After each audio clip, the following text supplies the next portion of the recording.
रात्रीच्या त्या अथांग आणि धुंद वातावरणात सुद्धा सुरू झालेला तो अनामिक संवाद आता केवळ एका सोशल मीडिया अकाउंटपुरता मर्यादित राहिला नव्हता.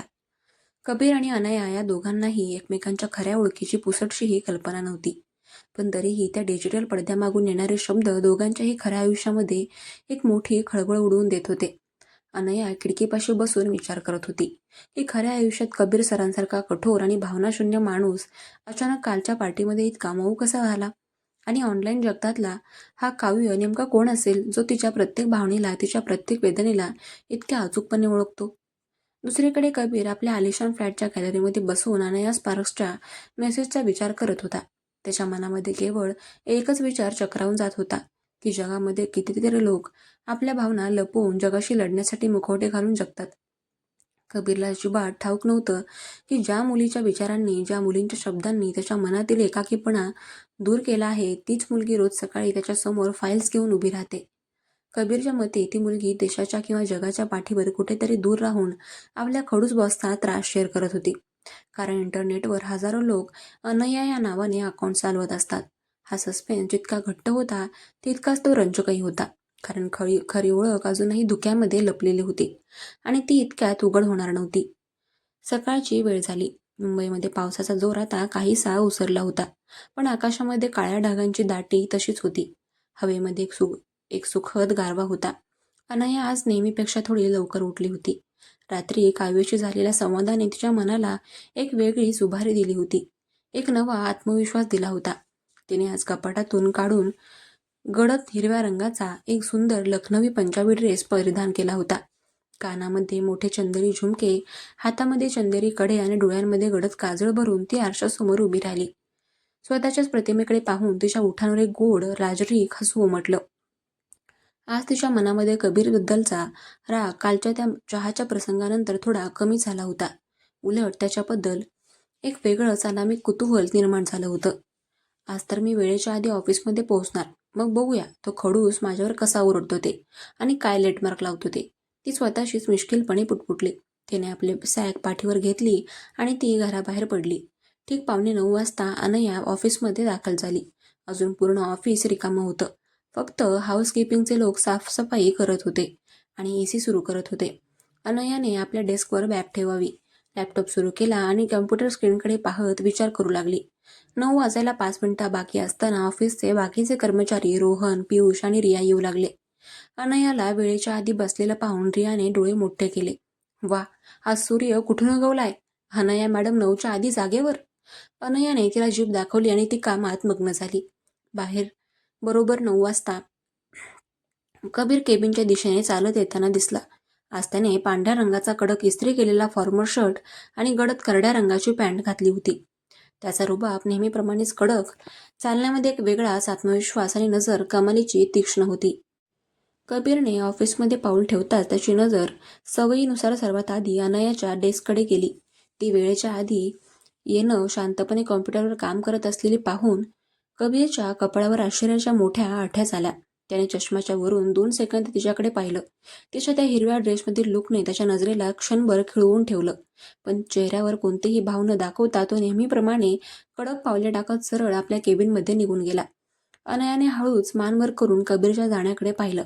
वा, आज तर मी लवकर आले. तरी महाशयांच्या चेहऱ्यावर कौतुकाचा एक टक्काही भाव नाही. साधा एक होकार किंवा स्माईल सुद्धा दिली नाही. माणूस आहे की दगड? ती स्वतःशीच पुटपुटली आणि कीबोर्डवर जोरात बोटे मारू लागली. दुपारचे 2 वाजले होते. कबीर इंटरकॉमवरून अनयाला केबिनमध्ये बोलावतो. अनया, नवीन क्लायंटच्या प्रोजेक्टचा सुधारित ड्राफ्ट आणि टॅगलाईन्स घेऊन माझ्या केबिनमध्ये या. अनयाने फाईल आणि टॅबलेट घेतला आणि ती केबिनमध्ये गेली. कबीर लॅपटॉपवर खूप गंभीरपणे काहीतरी टाईप करत होता. बसा, तो लॅपटॉपवरून नजर न हटवता म्हणाला.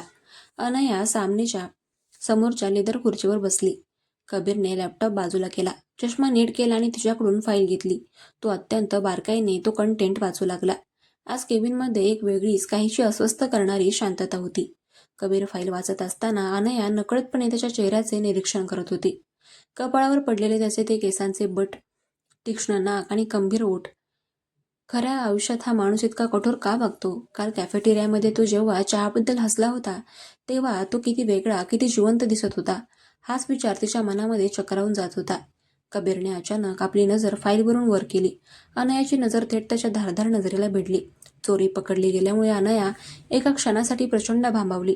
तिचे गाल लाल झाले आणि ती घाईघाईने आपली नजर खाली फिरवते.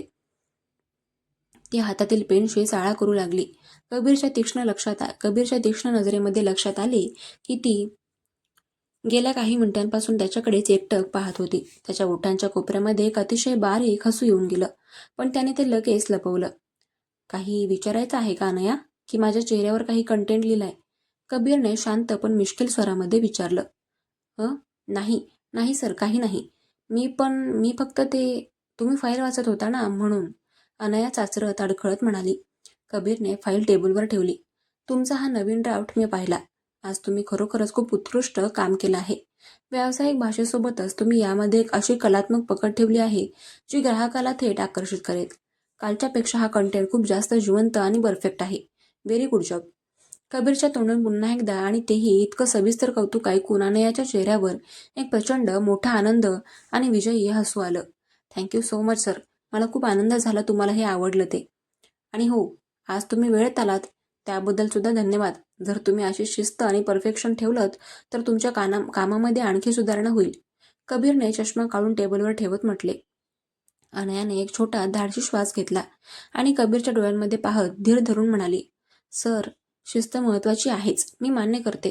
पण कधी कधी माणसाच्या स्वभावात, बोलण्यात थोडा गोडवा असला की समोरच्याला काम करायला जास्त उत्साह येतो. नेहमी इतकं कडक, नेहमी इतकं रूढ राहणं गरजेचं नसतं ना सर. कबीर तिच्या या थेट विधानाने आणि धाडसाने थोडा धबकला. त्याने तिच्याकडे रोखून पाहिलं. केबिनमधलं वातावरण अचानक गंभीर झालं. कामाच्या ठिकाणी भावना आणि गोडवा दाखवला की लोक त्याचा गैरफायदा घेतात अनया. एका लीडरला, एका बॉसला कडकच राहावं लागतं, जेणेकरून कामाची क्वालिटी आणि शिस्त खराब होणार नाही. जर मी मऊ पडलो तर अख्खं डिपार्टमेंट डोक्यावर बसेल. असो, तुमचं काम झालंय, तुम्ही आता जाऊ शकता. अनया खुर्चीवरून उठली आणि केबिन बाहेर आली. पण तिचे मन आता कबीरच्या त्या वाक्याने पूर्णपणे वेढले गेले होते. तिला जाणवलं की कबीरचा हा कठोरपणा केवळ एक संरक्षणात्मक कवच आहे. याच्या मागे काहीतरी वेगळं सत्य, कदाचित एखादी जुनी जखम किंवा एकाकीपण लपलं आहे. संध्याकाळी ऑफिस सुटण्याची वेळ झाली. सर्वजण आपापली बॅग भरत होते. तेवढ्यात अचानक ऑफिसमध्ये एक नवीन व्यक्ती दाखल झाली. एक अत्यंत देखणा, स्टायलिश आणि हँडसम मुलगा कबीरच्या केबिनच्या दिशेने जाताना दिसला. त्याचे नाव होते विहान. विहान हा कबीरचा बालमित्र होता आणि त्याच कंपनीमध्ये दुसऱ्या डिपार्टमेंटमध्ये क्रिएटिव्ह हेड म्हणून नुकताच जॉईन झाला होता. विहानचा स्वभाव कबीरच्या पूर्णपणे उलट होता. अत्यंत बडबडा, फ्लर्ट करणारा, हसमुख आणि प्रत्येकाशी लगेच मैत्री करणारा. विहान कबीरच्या केबिनमध्ये गेला आणि त्याने कबीरच्या पाठीवर जोरात थाप मारली. काय रे कबीर, कसा आहेस? अखेर मी तुझ्याच कंपनीत आलो. कबीरच्या चेहऱ्यावर विहानला पाहून एक खराखुरा आनंद आला. दोघांनी हस्तांदोलन केलं. काही वेळाने कबीर आणि विहान दोघेही केबिन बाहेर आले. विहानची नजर संपूर्ण फ्लोअरवरून फिरत असताना अचानक तिचे लक्ष गडद हिरव्या ड्रेसमध्ये बसलेल्या अनयावर गेले. विहानच्या डोळ्यांमध्ये एक चमक आली. तो थेट अनयाच्या डेस्कपाशी गेला. कबीर सुद्धा त्याच्या मागे मागे चालत आला. हाय, मी विहान, नवीन क्रिएटिव्ह हेड. आणि तुम्ही? विहानने अत्यंत रोमॅन्टिक अंदाजामध्ये अनयाकडे हात पुढे करत विचारले. अनया थोडी गडबडली, पण तिने हसून हात मिळवला. हाय सर, मी अनया, कंटेंट रायटर. सर नका म्हणू प्लीज. Vihaan is fine. आणि अनया, तुमचं नाव जितकं सुंदर आहे तितकंच तुमचा आजचा हा लुक अप्रतिम आहे. ग्रीन सूट तुमच्यावर खूप सूट करतोय. विहानने थेट फ्लर्ट करत म्हटले. तिथे बाजूला उभा असलेला कबीरच्या चेहऱ्यावरील भाव अचानक बदलले. विहानने अनयाशी केलेल्या या फ्लर्टिंगमुळे कबीरच्या मनामध्ये नकळतपणे एक प्रचंड जळफळाट निर्माण झाला, ज्याला जेलसी म्हणतात. कबीरला स्वतःलाच समजेना की त्याला इतका राग का येतोय. विहान, जर तुमच्या गप्पा मारून झाल्या असतील तर माझ्या केबिनमध्ये काही महत्त्वाचं काम आहे. चल. कबीरचा आवाज अचानक अत्यंत कडक आणि हिंस्र झाला. विहानने कबीरकडे पाहिलं आणि तो खट्याळपणे हसला. अरे हो, चल. पण अनया, आपण लवकरच कॉफीवर भेटूया. तुमच्याकडून मला काही कंटेंटचे इनपुट्स हवे आहेत. अनयाने फक्त हसून होकार दिला. कबीर विहानला उडतच केबिनमध्ये घेऊन गेला. केबिनमध्ये जाताच कबीरने दरवाजा जोरात बंद केला. काय रे कबीर, इतका का चिडला आहेस?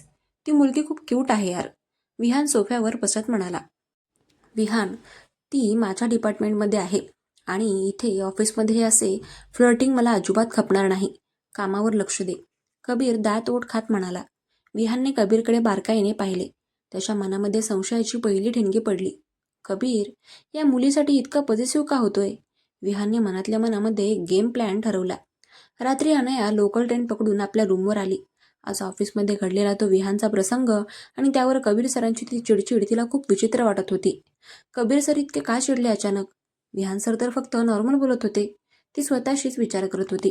रात्रीचे 10:30 वाजले होते. पावसाची रिमझिम पुन्हा एकदा सुरू झाली होती. अनयाने खिडकी उघडली आणि नेहमीप्रमाणे आपला फोन काढून काव्याच्या जगामध्ये प्रवेश केला. आज तिचे मन खूप अस्वस्थ होते आणि कबीरच्या त्या वागण्याचा अर्थ तिला समजत नव्हता. तिने लगेच मेसेज केला. काव्य, आज ऑफिसमध्ये एक खूप मोठी आणि विचित्र गोष्ट घडली. एक नवीन सर जॉईन झालेत. ते माझ्याशी खूप चांगलं बोलत होते. माझं कौतुक करत होते. पण ते पाहून माझा तो खडूस बॉस अचानक प्रचंड चिडला. त्याचा चेहरा इतका रागीट झाला होता की जणू काही मी काहीतरी गुन्हाच केलाय. तो माझ्यासाठी इतका पॉझिटिव्ह का वागत होता? मलाच समजत नाही. खऱ्या आयुष्यातल्या या माणसाच्या मनामध्ये नक्की काय चाललंय हे ओळखणं अशक्य आहे. तुम्हाला काय वाटतं काव्य? दुसरीकडे कबीर आपल्या बेडवर पडला होता, पण त्याला झोप येत नव्हती. विहानने अनयाचा धरलेला तो हात आणि केलेलं कौतुक त्याच्या डोळ्यांसमोरून जात नव्हतं. मला काय होतंय? ती फक्त माझी एम्प्लॉई आहे.